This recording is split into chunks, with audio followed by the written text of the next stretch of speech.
Welcome to Joy, Love, and Abundance, designed to lift up and explore the people, organizations, and experiences that create a more joyful, loving, and abundant world. Join hosts Rodney Eric Lopez, Patrice Tanaka, and Cyrus Webb as they share stories and insights that will inform and inspire you. Enjoy today's broadcast. Hello, everyone, and welcome back to Joy, Love, and Abundance here on the radio dial in Mississippi at WYAD 94.1 FM and WYADonline.com. We're glad that you all could be with us. All those tuning in through our online affiliates around the world, including our friends at Spreaker, Amazon Music, as well as on iHeartRadio. We're glad you all could be with us as well. I'm Cyrus Webb, joined by my friends Patrice Tanaka and Rodney Eric Lopez today for our show number 20, guys. Can you believe we're 20 episodes in already? Woohoo! 20 episodes. That's amazing. It's been a beautiful run. Really great. It really has. And I was just sharing with you guys some news that I now get to share with our audience because it's because of them that we have hit this great milestone. Spreaker now has notified us that we have hit 10,000 downloads for Joy, Love, and Abundance, which could not have happened without all of you all. So we really thank you all so much for your support of this show. We thank our radio audience in Mississippi for listening in. For those of you taking out the time to literally to download the show and to want to have it, we really appreciate that. Thank you to everybody, really, who's listening. Really, it means a great deal to us that as Cyrus says, you take the time to download it, listen to it. We really appreciate that support. Yeah, I think everybody wants more joy, love, and abundance in their lives, right? I mean, so thank you for choosing us. And Patrice, I have to always give you credit because this show would not exist if it was not for your vision. I mean, how does it feel? For one, I have to ask you, not that I'm interviewing you, but I kind of am. But how does it feel? For one, for this show that you had the brainchild for, to be celebrating 20 episodes, but also to already be hitting the milestone of 10,000 downloads already.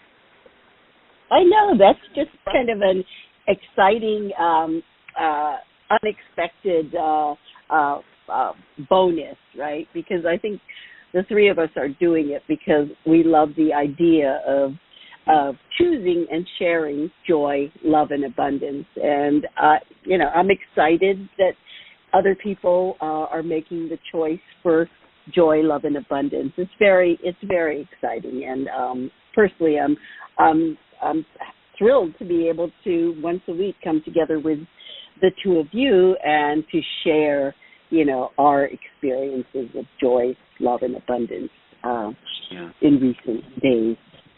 Yeah. So thank you. Well, to stick with you then, Patrice, you've had quite the adventure as we are kicking off the month of August. Now it's hard to believe we're almost halfway through it, but you had a great topic for today based on your recent adventures. Talk to us about that. Yeah, I guess one of my great joys in life is travel, and it's probably because I was born on a speck in the middle of the Pacific. I was born and raised in Hawaii, right? And I always yearned to travel and see the greater world. But travel from Hawaii was always a very expensive proposition. So in order to travel, I would have to work and save during the school year so I could do some traveling during summer. So travel has always been the most exciting thing that I could do as a young person, and even as an older adult. I just came back from 12 days in Greece. We went to Crete, the island of Crete, and the island of Santorini. And the reason we went in July, August, which is really hot, was because of a wedding that was of my friends.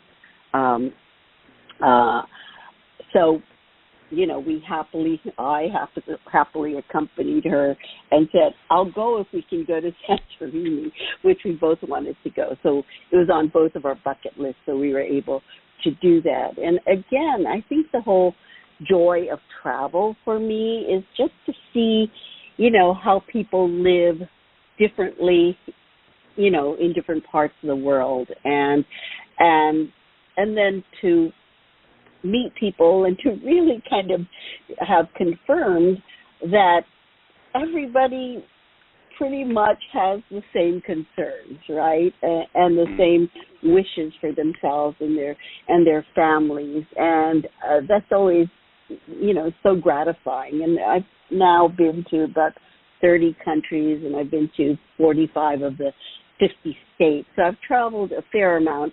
There's so many more places that I want to go, but I really try to experience, the people in the places that I visit, and that's just, one of the joys of my life. I think it'll always be, one of the things I love most. So thank you for indulging in my my excitement over my recent travels and the joy of travel. Thanks. Yeah, and you had the question you had posed, Patrice, was how the joy of travel and meeting new people, how that kind of adds to our joy, love, and abundance. And for me now, it's funny, and this may surprise my radio audience because of the things I do. I've never been outside the country. I don't know if you know if Rodney and Patrice know this. I've never been outside of the United States before. I've traveled a good bit around the country, but I have never been outside the country myself. However, I will have to say, Patrice, when you pose this, I do love the idea of exploring something new, and sometimes it is outside the state, but sometimes even here in Mississippi, I'm always exploring new places and of course meeting new people, and it definitely does add. So what I thought about was so interesting for myself was I love these hidden treasures that are right in our backyard, literally, and I think that is a cool thing for people to think about. Maybe they can, as you were talking about, Patrice, maybe they can't afford to, to go and travel somewhere else, but what about exploring something that's in their state, that they have never been to, or, being able to meet new people, and that's a great opportunity. I know I've found, going through the Natchez Trace and then meeting people along the way and talking about where they're from, and sometimes you'll meet people from different states right here. I mean, it's really a fascinating thing, and then next thing you know, you built up a friendship and a rapport with these people, who you wouldn't have connected with otherwise. Yeah, so it does take me out of my comfort zone. I will say that, which is part of the difficulty. However, I've never regretted it. I can honestly say that I've never regretted it. What about for yourself, Rodney? Because you've traveled quite extensively as well. How has travel and meeting new people kind of added to your joy, love, and abundance? Well, first of all, I want to say that this conversation is reminding me of a book that I love dearly, and I use it at dinner parties all the time when my wife lets me, because she rolls her eyes now when I do it. But it's called The Book of Questions by Dr. Gregory Stock, and it's just every page is a question that poses either a philosophical conundrum or a moral dilemma, and it's just meant to elicit conversation, to get people talking in a way that they might not otherwise. And one of the questions that it poses is, and the thing about these questions is you have to make a choice. You can't be sort of ambivalent about it. You actually have to take a stand. And so one of them is, would you rather leave the country and never return, or would you rather never leave the state that you live in? And I thought that was a fascinating question because it speaks to what you were just saying, Cyrus, right? It's well, I don't have, do I have to leave somewhere to have the experience of travel, or can I still? Is there still a lot to explore even in my own locality? But it's a really interesting thought. Like if I never had to leave my state, or if I had to leave the country and never come back, it's sort of this interesting dilemma, right? This interesting philosophical question. But to answer your question, the travel, I would love to visit 30 countries. I'm not there yet, but I have been to quite a few, and travel just expands your mind. one of my favorite trips I took when I was an undergraduate in college. I was a Martin Luther King Jr. scholar, and part of that scholarship program was doing international seminars. And one of the international seminars we did was in Senegal, West Africa. And it was a trip that I've never forgotten. I think travel, especially as a young person, is so important. So I was at the time, I guess I was maybe 19 years old, maybe 20. And to be exposed to another country and another culture at that age just makes a huge imprint. I got to see the holy city of Touba, which is the largest Muslim city outside of Mecca. I got to see, fishing villages and saltwater seas and people from the University of Dakar, so it was kind of an academic exchange as well. And I just have to say that although I didn't make any friends, meaning any like long-term friendships out of that particular trip, the ability to see another country and to see life outside of the United States is something that's a real gift that you can really give to yourself. We also visited Gorée Island, which, if folks don't know, is Gorée Island is where one of the last where transatlantic slave trade took place from Gorée to the southern United States, and so we saw sort of that part of the country as well, and that was a very sobering thing to see. And so travel can just open up your mind and open up your experiences and broaden your perspective and broaden your way of thinking. And so that's one of many trips, but that's one that definitely made a long-term impact just on my life, and I'm glad I took that trip. Yeah, what a great experience. Patrice, you had mentioned something. Well, I want to say for those who are just tuning in, he's on the radio dial or online, you're listening to Joy, Love, and Abundance. I'm Cyrus Webb. You just heard there from Rodney Eric Lopez. Also, we have Patrice Tanaka with us. Patrice literally just got back from 2 weeks, right? Almost 2 weeks, Patrice, of being out of the country, and we were talking about this whole idea of travel and meeting new people, how that kind of adds to us. And I think you bring up, I love that. I'm not familiar with that book, Rodney, but I'm now going to go and look it up because I like the idea. As I said earlier, most people know I'm an introvert. I am really, even though it may be difficult to believe, I really am the most comfortable by myself. but I always admit that when I do get out, I never regret it. I honestly have never said, you know what, I wish I hadn't done that. Doesn't make it any easier the next time, but each time I push myself. But I said that for that very point, because I hope our audience, as they're listening to us, and Patrice and Rodney, where you all have been able to go, and even in the traveling that I've done here in the country, they kind of think about the opportunity that may be awaiting them if they take that chance. And I think about Patrice, the first time you and I met in New York, and we felt like we'd all, known each other forever already before that time. There in the Hotel Athénée, I think it was there. But it was so great to finally sit down on the sofa with you and take a selfie. It was such a great experience. We had tea that day. I remember, and I guess that's the point I was making. I remember the memories. We had tea there. I had just met Jackie Collins. You and I sat down for tea. Had a great time there. And those are things that definitely can, help us as we're going through our challenges. It's kind of, thinking about those moments, right? But we can't have those moments if we don't take those chances and we don't, take those opportunities that may afford themselves. Even though you came back with a little bit of the sniffles, Patrice, would you agree, though, that it was definitely worth it for you to go? Oh, absolutely. And, of course, I went during, a time when the Delta variant is on the rise, right? So, of course, it wasn't like traveling during usual times. And while we were there, the our State Department, put out a travel advisory warning people not to go to Greece.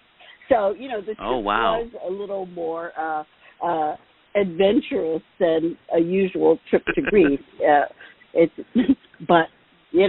like I still felt that it was well worth the risk. And I did come home with a little cold. I hope it's a cold. I just went for a PCR test just to make sure, because they do advise people who come back from traveling, especially abroad, to get a test 3 to 5 days afterwards, just to make sure that you're okay. So, gotcha. But yeah, I'm grateful that I was able to go to Greece and meet so many amazing people who kind of reaffirmed my feeling about humanity, right? That people are essentially wanting to help and wanting to contribute to the world. Wow. And the Greek people are known for their hospitality. There's so much warmth and hospitality, people extending themselves. And somehow, it was very comforting. And I was in situations where I was the only American in a group of like 12 people, all from different countries. And somehow we were able to, find common ground. And I actually thought of it as, kind of getting a sense of the global community at play, right? Because we're also grateful to be traveling, to be, in a foreign country and having a wonderful time. So, yeah. Anyway, thank you for indulging my love of travel, my joy of travel.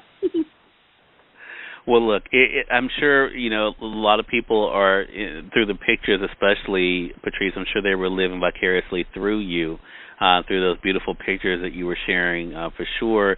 Rodney, let me ask you, what would you say to our audience about what I mentioned, just about being open to it? Maybe it's not a big trip, but being open to the opportunities that kind of wait, just going out and exploring a bit and meeting new people, not knowing what that may do for them or for others. Well, I would be remiss if I didn't say that travel really on any level is a privilege. And, not everybody may not be in a position financially, economically, or in terms of their work or family situation to get on a plane and take an international trip. Some people may not be in a position to take a cross-country trip. And certainly with COVID continuing to be a scourge on the world, travel is even more restricted than normally. And so I think it's important to name that it's important to find ways to give yourself rest and relaxation.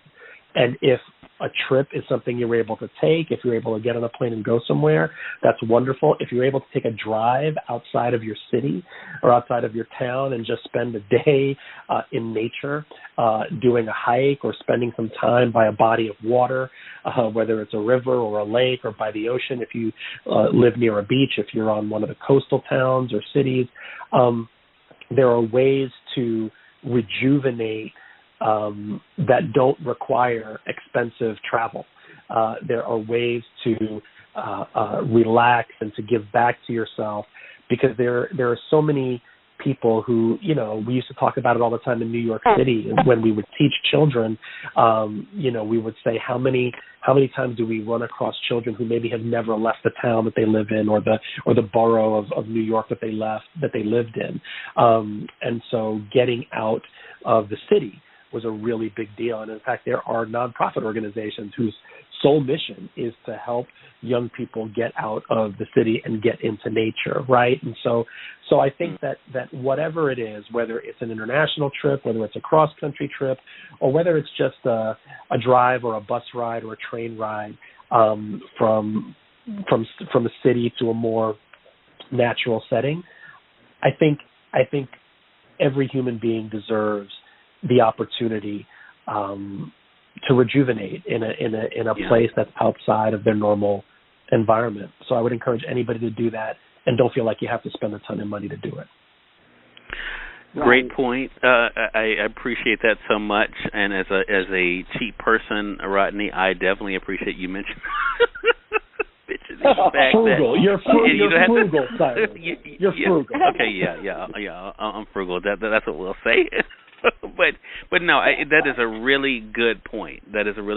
And I think too, just about, again, it goes to what we talked about on the show in the past. So just making the most of where you are. And knowing that there's joy to be found everywhere, including right there in your own home. Well, now it's time to get to the part of the show that is always fun to see what has interested us. And Rodney, I want to start with you. You were sharing with us before we went on here something really cool. Why don't you share that with our audience? Yeah, when people think of the civil rights movement, oftentimes our mind goes to the luminaries of that time, whether it's the Dr. Martin Luther King Jr. or Malcolm X or Medgar Evers or so many other luminaries that we know from our school books or from documentaries, or even from people who lived it, who lived through that movement in the United States. There's another important person who does show up in the record of the civil rights movement in the United States, but is often isn't talked about with the same level of regularity, although was a luminary in his own right. And that's Robert Paris Moses, or affectionately known as Bob Moses. And he was a member of the Student Nonviolent Coordinating Committee, or SNCC for short, lived in New York City and decided and taught math in New York City, actually, and then decided to volunteer as a young person, as a college student, and come down to the South to help with voting registration and the voter rights movement, and particularly spent a lot of time in Mississippi. So those listeners we have in Mississippi is probably someone you're very familiar with. And Bob Moses was somebody who helped organize for voting rights. He was particularly instrumental in helping organize the Mississippi Freedom Democratic Party that in 1964 was interested in actually replacing the traditional Democratic Party and being seated as the delegates to represent the Democratic Party in that election for Lyndon Johnson. Anyway, what's amazing is that Bob Moses was just this quiet leader, a very strong leader, wasn't the most vocal person in the room, wasn't the loudest person in the room, wasn't the most charismatic preacher, wasn't a preacher at all, actually, but was someone who had a steadfast commitment to voting rights, to civil rights, and to human empowerment. What a lot of people might not know about him is that he went on from that work, coming back to New York, and actually not to New York, but to eventually to Cambridge, Massachusetts, and began work with math literacy, starting with his daughter, realizing that his daughter wasn't getting the math education that she needed, particularly in the area of algebra. And his contention was that algebra was the gateway to higher mathematics. And if kids weren't learning algebra, they were being shut out of the growing science and technology economy that was beginning to take place in the 80s. And so in 1982, he founded the Algebra Project out of his work that he did both with his daughter and his daughter's classmates in her school, and founded a nonprofit organization that for years taught math literacy. He wrote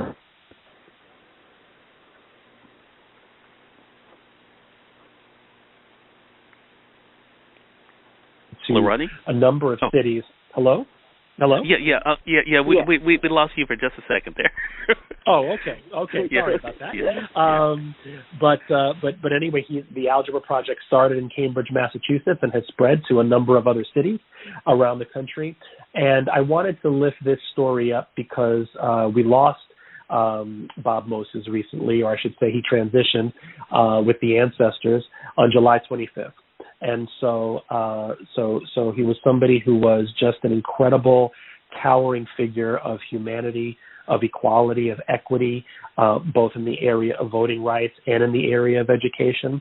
And the Algebra Project's work continues in cities today. And since we recently lost Mr. Moses, I just wanted to just lift him up and lift up the work of the Algebra Project, and his legacy lives on. So I wanted to put a spotlight on that today.